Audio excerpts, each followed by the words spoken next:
Welcome to Board Game Binge, the place where we bring you bite-sized, bingeable board game content from across the industry.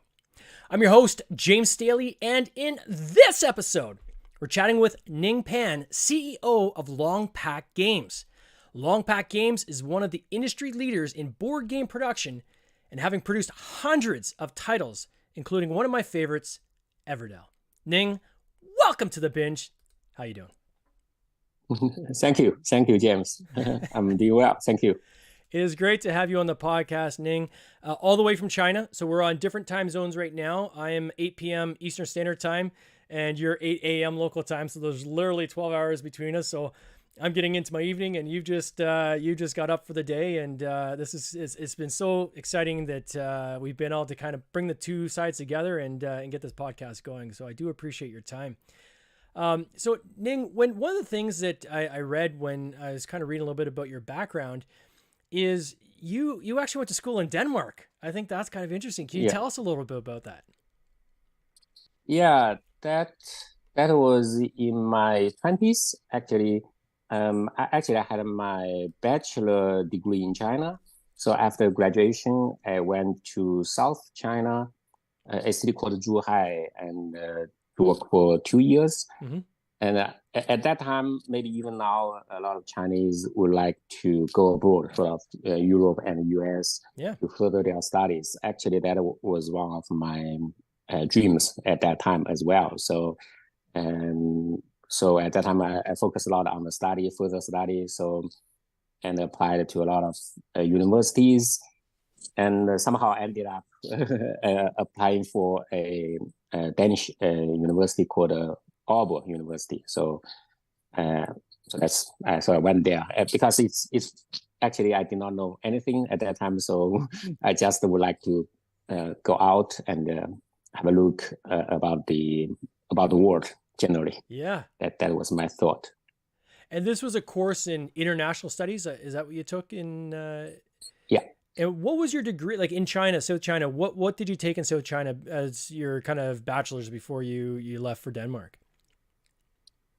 So it's a bachelor degree. So it's in China, it's like 4 years of study after high school. Okay. And the middle school, high school, it's like 12 years. And then after that, you have a bachelor degree, that's 4 years.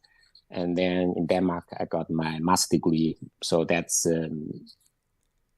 that's postgraduate. So and was it like business courses you took as part of your undergraduate, or was it just more of a general degree, or how was that set?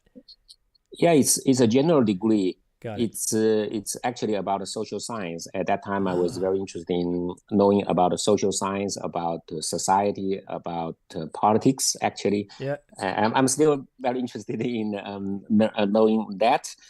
And in my 20s, I was very interested in knowing about international stuff, international relations, politics, United Nations, that kind of things. And that was one of my dreams at that time. Oh, wow.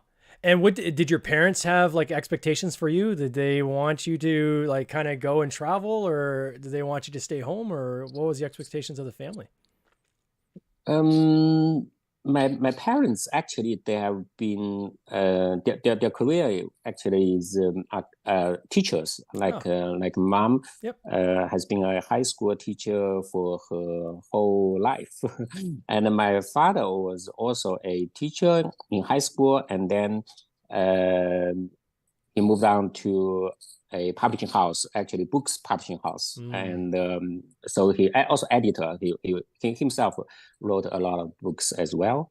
So that's my parents' background. And but they did not push me to be a teacher. Somehow they said to me at that time that I would pursue my own way of living. And so unlike most Chinese parents at that time, they did not try to keep me at a hometown, like say, okay, you have to stay here. They say, oh, what do we like to do? And actually was quite open, I think, even in today's China, and that was 20 years ago. So I appreciate that they just said, okay, if you want to move out of hometown, that's also good. If you want to see other parts of China, that's good. If we want to travel out of China, that's good as well. You just go out and experience the world. Actually, See the world. Oh, that's that's very, amazing. very, very, yeah, yeah, yeah. And how many years were you in Denmark? I first came to Denmark in 1998, and then I spent actually 6 years there. So I Okay. left in 2004. So I first studied for my master degree, and after that I worked a few years after my study. So I worked in a few Danish manufacturing companies there. And what did you do in these manufacturing companies? What was your role? My role was actually a purchasing role. So at that time, was very popular to purchase, even now, obviously, purchase the components Mm. from China, from Southeast Asia, from Taiwan, Thailand, Southeast Asia countries, regions. So, and even before that, my first job was with a, a large Japanese company, Canon, camera making company. Hmm. At that time, my role was purchasing. So naturally, when I finished my study in Denmark, I started also as a purchaser. So I helped the Danish companies to contact Chinese factories or Mm. factories in Thailand, Taiwan.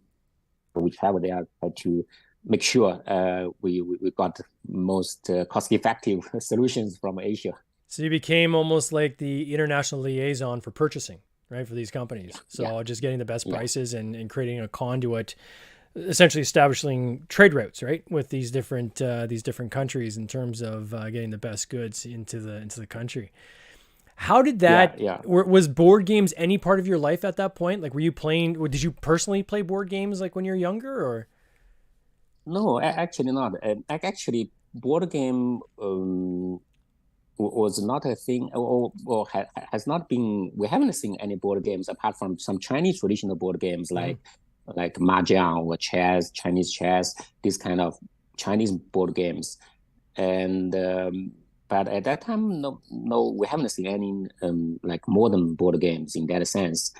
So my job is actually is more about all industrial components Mm. like involves of metal, maybe plastic. Actually later I did not know, of course, this could have anything to do with what I'm doing now. Actually, later on, now I found out it helped me a lot my Yeah. earlier career, because at that time I had to go to plastic factories, companies, and even PCB companies, and to find out solutions and to know the machine, to know the production process. Actually, this knowledge can be used later on in board game, because board game has a lot of components, yeah, Mm. inside as well. Yeah, it almost becomes like like in becoming an expert in assembly, right? In Yeah, yeah, sourcing yeah, everything that you need and bringing it all together in one package. So how did that yeah. bridge into Longpack? Did you start Longpack while in Denmark, or did you come back to China first, or when did that bridge come to play? Yeah. So after working a few years in Denmark, and I visited a lot of factories in Asia, and actually extended family, in my family, we did not have that culture of starting up a company. Most of our relatives work in the teachers Hmm. role, that kind of very stable job. And but my brother, my older brother, he traveled to Australia, so he started a company himself later on.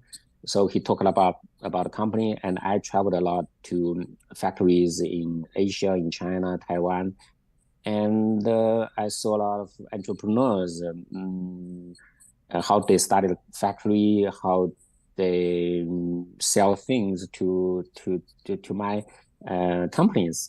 And at the time I worked in Denmark, so at the time I found it interesting interesting to start something. I thought, oh, maybe it could be easy because I think so many people started companies. So at that time, when I went back to China, I tried to start up something. I started up a consulting company actually at first, advising European companies how they can enter China, how they can find factories in China, and doing business. That's how I started as a sort of entrepreneur and startup company. And then later on, somehow I got in contact into a guy who owns a printing factory. He has a printing machine and actually yeah, at that time I rent an office from him. Actually, he owned an office, so I rent an office. That's how we knew each other, and we were on good terms. And and one day he told me that Ning, have you thought of we can working together somehow? And I would like to sell my printings to abroad. Since you had that background, you studied in Denmark, maybe you can help me somehow. Can we make agreement on that? Yeah. This is actually how I got into this printing packaging business as first. So, and yeah, that's how I started. And so I put a bit of savings to that business. And actually the company name Longpack, Long. In China, it means dragon. Actually, in China, it's Chinese meaning it's a good thing, dragon. Yeah. So Longpack, it's that because at that time the company name is called Long, in dragon in Chinese pronunciation. So that's how we started. We started printing books and also later on packaging, and we still do that. And yeah, that's how we started. It's a printing and a packaging company at that time. So I was going to ask about that name. So Longpack. So it's basically Dragon Pack is how that kind of. Yeah. Wow. Oh, it's crazy. And so you did books. You're doing anything that was paper based.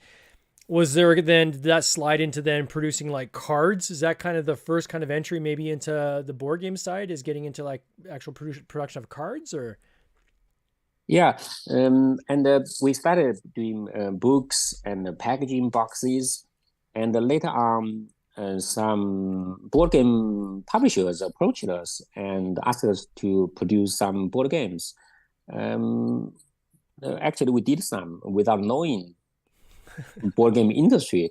And later on, we said, oh, what are these things? And we produce, we ship it out. And that's around 2010, around that time. And later on, because we would like to grow our business further, and we think, okay, at that time, the printing business was getting very competitive, very tough, because digital book was on the rise, and physical books, the demand of physical books is going down and down. And so we thought, okay, maybe we would like to try these new things. Since some publishers asked us to do that, let's see if there's any business opportunities there. So that's actually we started to focus on board games, and of course the cards is a tricky part. We thought it was easy because it's paper. Yeah. And later on, we had a lot of troubles with cards. And it took at least 2-3 years to figure out what technology is involved in the cards manufacturing. Really? And later on, we know, and also efficiency, how to do that. It seems very easy, the cards, but like say, okay, like before, if you have artwork with frame and you put on the back of the cards, actually it's very, very, very hard to get it without noticing the different distance on the edges outside the frame. So later on, okay, those that we advise, no, you don't put a frame. Maybe you put a one color on the back or different colors on the back, but without a frame. So you don't have to see notice the edge. So it cheat your eyes a little bit. So a lot of small things, and also how to get to that millimeter of tolerance of each cutting. So a lot of things involved. Yeah, that's a good point because I mean, and just to say to everyone here, like how you and I just recently connected is our upcoming game Catnip Auction House, which we're taking pre-orders right now on our website, tinrobotgames.com.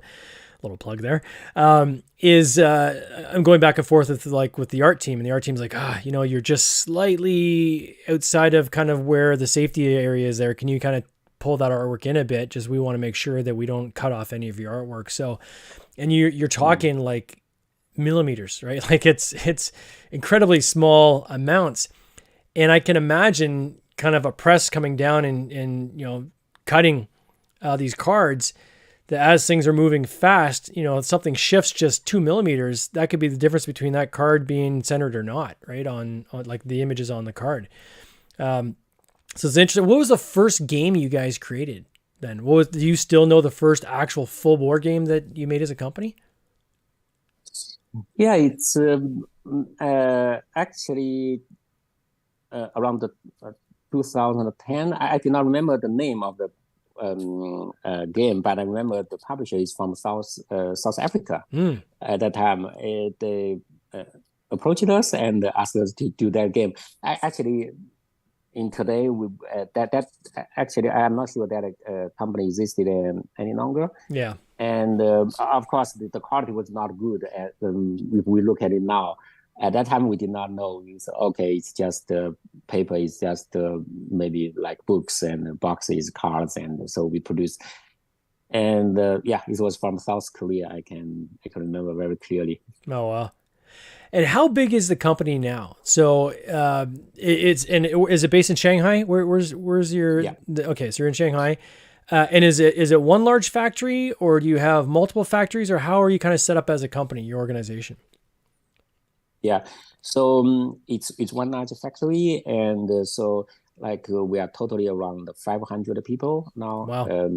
Around 200 in office, 300 in production. That's how we are based mainly, and we also have colleagues and in Europe and also in US and Canada. You met maybe Hester in Canada. I did, yeah. I met Hester, yeah. Yeah, so that's how we set up. So we have European colleagues and the US colleagues, so we work as a sort of international team, because most of our clients are from US and North America, Canada, and also Europe and East Asian and Australia, New Zealand, from these countries. Did you find that Kickstarter was a major shift for you as a company in terms of bringing new business from around the world? Did that really help you guys? Our business actually, obviously, Kickstarter is becoming bigger during the past 10 years, and our business divided into actually two divisions. One is focused on what we call hobby games. That's Kickstarter. Most of Kickstarter are hobby games. Yeah. And also on the family and kids games that mainly go to the retailers like Walmart, Target, or some smaller retailer shops. So these two, because the focus is a bit different, the demands is a bit different. But Kickstarter has been on the rise, I think, in the past 5 years. Yeah. Certainly, I think it's helped with globalization of this industry specifically, right? If you go back to the 90s, there was 3-4 big, gaming companies. And when this hobby industry came in, when, small publishers like myself can, reach out across to the other side of the planet to work directly with the factories like yourself, this really opened up a huge industry, right? Where now anybody that had a dream someday of making their own board game can realize that dream, right? They can make that game because they have access now to the factories. They can make these, and I would say in relatively small quantities, right? So it's not in the tens of thousands or hundreds of thousands of units, but you're in the low thousands. And, that is more, I think, achievable for small publishers, especially if they're doing Kickstarter where they get the funding up front. So they get the money first and then they can go and manufacture the game. It's really taking a lot of the risk and stress off their shoulders for that. So, for me, I can see that, certainly without Kickstarter and without this globalization, I mean, we wouldn't even be talking today, you and I, right? It's so cool to kind of see this kind of manifest the way it did. What are some of the things that your company does that is unique, I guess, in the industry? And let me just preface this with my understanding of how a lot of the manufacturing happens in China is most companies create kind of one thing that they're really good at. And then they broker out the other components they need, and then they assemble it into a game, right? So you might have a manufacturer that's very good at doing meeples, right? And that manufacturer might go and present themselves as a gaming company, but they're making the meeples internally, and then they're, brokering out the paper, maybe to even Longpack or other companies, and they're kind of assembling everything together. How is Longpack structured? Like my understanding is printing for sure, which is the largest component of board games. Is your core expertise, right? Yes, exactly. So, as you said, the board games, we need a lot of components. The main component obviously is the paper. That's also our history, our background. So we structure in a way that, of course, we all the paper-related items are produced in-house. And we have to use external resources for like wood and also plastic. Actually, we have made some joint ventures with a plastic company as well. So all in all, I think we have to provide a complete solution for the customers. Because the customers maybe does not want to hear how you do this, how you do that in details, but they want a complete solution. And sometimes the solution can be different materials. Sometimes you can make this with the paper, or you can make it with acrylic, or you can make it with plastic. So everything as long as it serves that function, that's okay. Of course, different material has different price and a different value in each function, so we have to consider that as well. So all in all, I think we have to provide a combination of how the quality structure. Actually, in this industry, I feel quality maybe is the first priority for the customers, and especially for hobby games.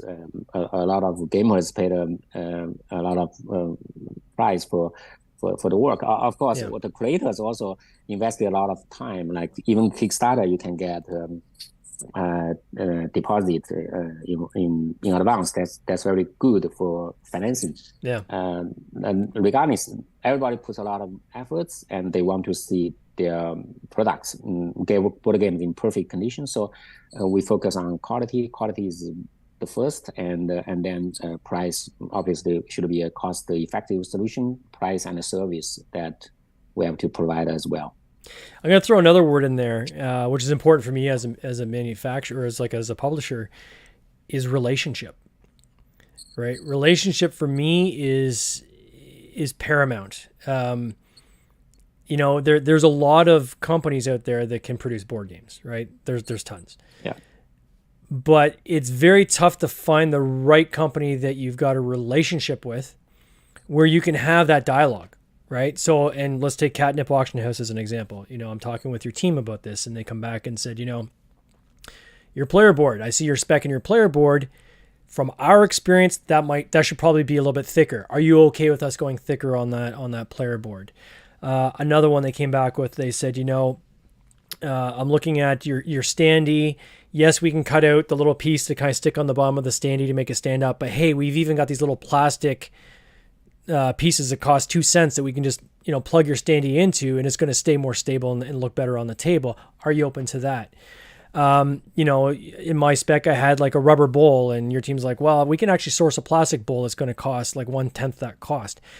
That knowledge and that expertise is so valuable to someone like myself who's a publisher, because I'm not an expert in manufacturing, right? Like I'm getting better at learning, right? I know a lot, and probably a lot more than somebody that doesn't do board games, but there's so much I don't know. And having, almost like a partnership with your, with your factory or your manufacturer is key, because there's things I don't know that I don't know. And you're going to be able to educate me on that. And your team's going to be able to offer advice, all having the same goal, which is a good quality game. Because you're right. If the game looks bad, people say, who made that?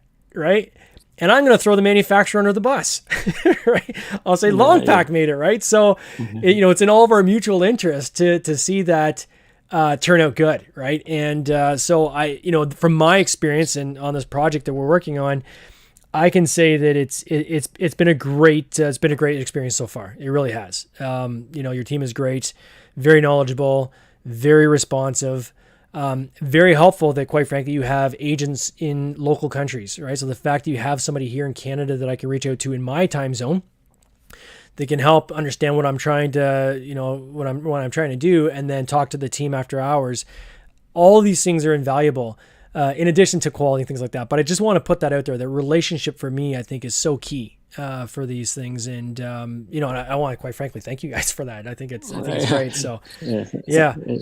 Thank you. Obviously, it's very important, the relationship, and maybe also the professionalism, and so we value that as very much as well, like the relationship we have with the publishers, indie publishers as well. No matter large or smaller, that's not matter. We would like to give our advice, like professional advice, like based on our past experience, because we do like 2,000 games per year, and 50% of that are new games. So 1,000 new games per year. Wow. So we have done maybe already 6,000 or 8,000 new games in the past 10 years, something like that. So we know something about board games, and we also try to put those knowledge in the system in a systematic way. And actually, our website, like 2 months or 3 months ago, we had a knowledge function there. You can search different things there. And we also developed a software called Longpack Estimator. So maybe this is a little bit. No, it's good.